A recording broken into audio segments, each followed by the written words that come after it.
Oke, assalamualaikum warahmatullahi wabarakatuh. Salam jumpa lagi bersama channel Rapiu, channel penyemangat khususnya di dunia peternakan. Nah, saat ini kita masih bahas-bahas yaitu tentang dunia peternakan.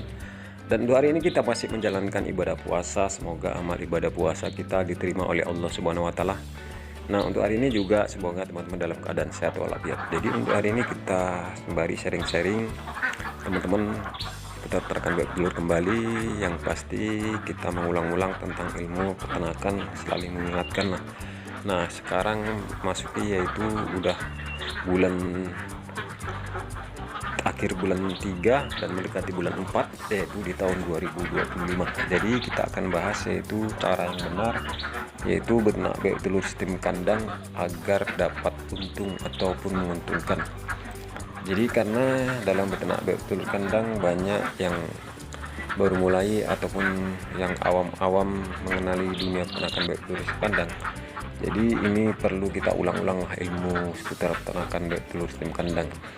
Karena kebanyakan yang umum beternak bebek telur itu kan sistem angon, sistem umbar, mandi-mandi bebeknya. Jadi sedangkan bebek telur sistem kandang ini sistem kering, teman-teman ya. Jadi di luar habitat aslinya, teman-teman. Jadi langsung saja kita sharing-sharing, teman-teman. Oke teman, jadi langsung saja yaitu dalam dunia peternakan bebek telur sistem kandang yaitu cara yang benar. Jadi kita harus mengartikan yaitu peternakan bebek telur sistem kandang. Berarti bebek itu rutin kita kandangkan satu harian, teman.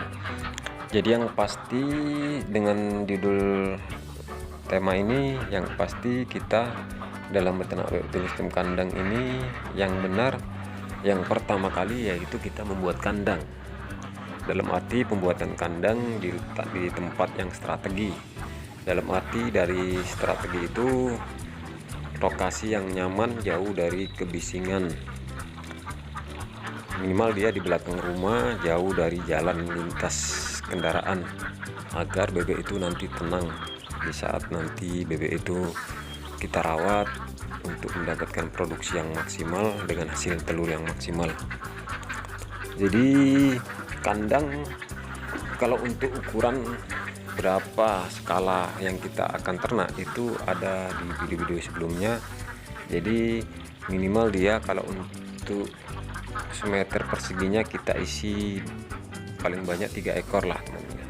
Berarti per meter persegi 100 kali 100 cm itu kita isi 3 ekor. Berarti teman-teman nanti kalau misalnya 100 ekor bisa teman kalkulasikan sendiri lah. Yang penting bebek itu tidak mengalami kepadatan agar bebek tidak mengalami stres.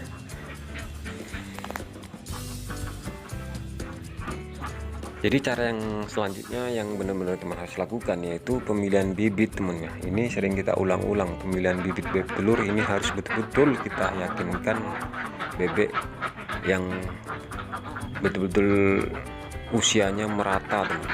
Dalam arti usianya baya. Kalau misalnya dia usia 4 bulan, bebek itu harus 4 bulan.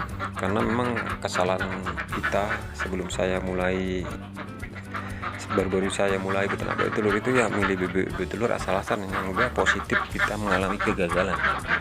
Sedangkan kalau kita memilih bibit bebek telur yang satu umur baya, kita yang menentukan produksi dari segi perawatan, nanti berapa persen tidak akan produksi nampak. Misalnya bebek itu akan mengalami produksi, dia minimal nanti standarnya nanti bisa mencapai 80% sampai jangka panjang, bahkan mau tahunan kalau kita merawat yang benar.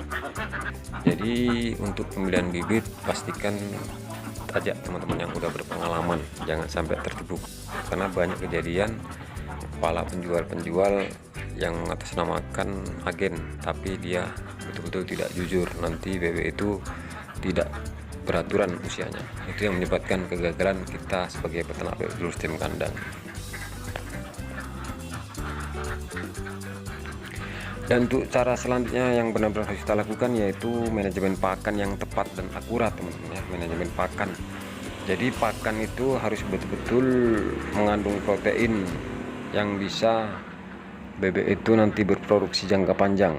Jangan asal-asalan kita memberi pakan, karena banyak para pemula yang bermulai memberi pakan asal-asalan. Saya sendiri dulu memberi pakanan asal-asalan. Minimal dia betul-betul cukup kadar presentasi protein, nutrisi dan mineralnya. Makanya saat ini saya tetap menggunakan pakan kemasan, pakan jadilah, yang betul-betul udah teruji, kandungannya udah betul-betul pas untuk kadar protein dan nutrisi dan mineralnya.